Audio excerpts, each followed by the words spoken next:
नमस्कार, मी प्राध्यापक डॉक्टर सतीश कदम. आपण पाहतात गाळीव इतिहास. आजचा आपला विषय आहे, भारतामध्ये एक नाही तर 4 मठ आहेत आणि बरोबरच 4 शंकराचार्य आहेत. त्याच्यानुसार हा विषय नेमका काय आहे? सध्या आपण पाहतो की शंकराचार्य आदिमुक्तेश्वर सरस्वती जे सरकारच्या विरोधात त्यांनी भूमिका घेतली आणि कुंभमेळ्याच्या ठिकाणी त्यांचं पोलिसाबरोबर जबरदस्त अशा प्रकारचं भांडण झालं आणि एक वाद निर्माण झाला. शंकराचार्य आणि विवाद हा पूर्वीपासून चालत आलेला आहे. ही नेमका प्रकार काय आहे? तर या भारतामध्ये एक नाही तर 4 अशा प्रकारचे शंकराचार्य आहेत. त्यांची परंपरा काय? हा विषय थोडक्यात आपल्या सोबत जाणून घेऊया.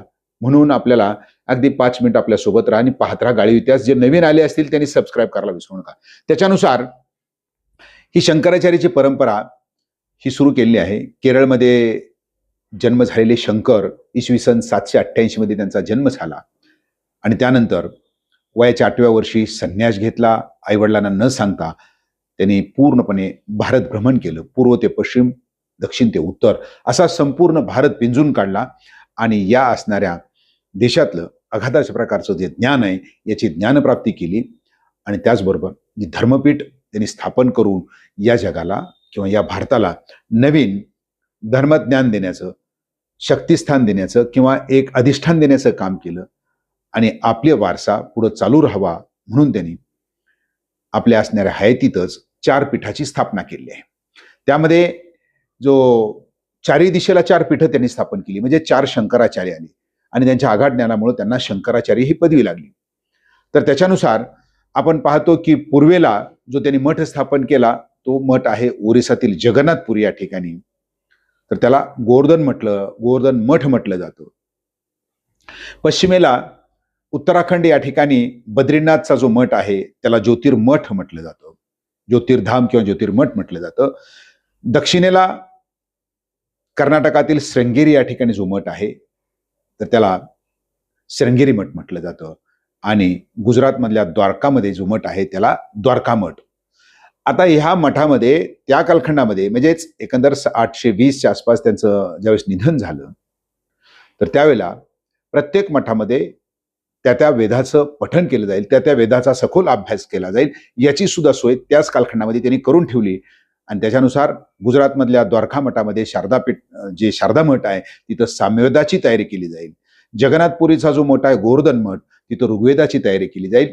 उत्तराखंडमधला जो ज्योतिर्मठ आहे तर तिथं अथर्ववेदाची तयारी केली जाईल आणि रामेश्वर किंवा श्रृंगेरी या ठिकाणचा जो मठ आहे कर्नाटकातला तर त्या ठिकाणी यजुर्वेदाची तयारी केली जाईल. अशा प्रकारची रचना त्यांनी केली. त्याचबरोबर त्या मठातून किंवा ते असणारं जे शक्तीपीठ आहे ते पीठ जे आहे या पीठातून धर्माधिष्ठान याची सुद्धा शिकवण त्या भागामध्ये पूर्व पश्चिम दक्षिण उत्तर अशी केली जाईल. अशा प्रकारची रचना त्यांनी केलेली आहे आणि या असणाऱ्या मठाधिपतीला जो पती असतो, मठाधिपती असतो, त्याला शंकराचार्य अशा प्रकारची पदवी देण्यात येते. तर हे जे काही शंकराचार्य असतात तर ते शंकराचार्याची गादी परंपरेने पुढे चालू असते. ब्रह्मचर्याचं पालन करून हे शंकराचार्य पुढे आपली जी परंपरा चालू ठेवतात.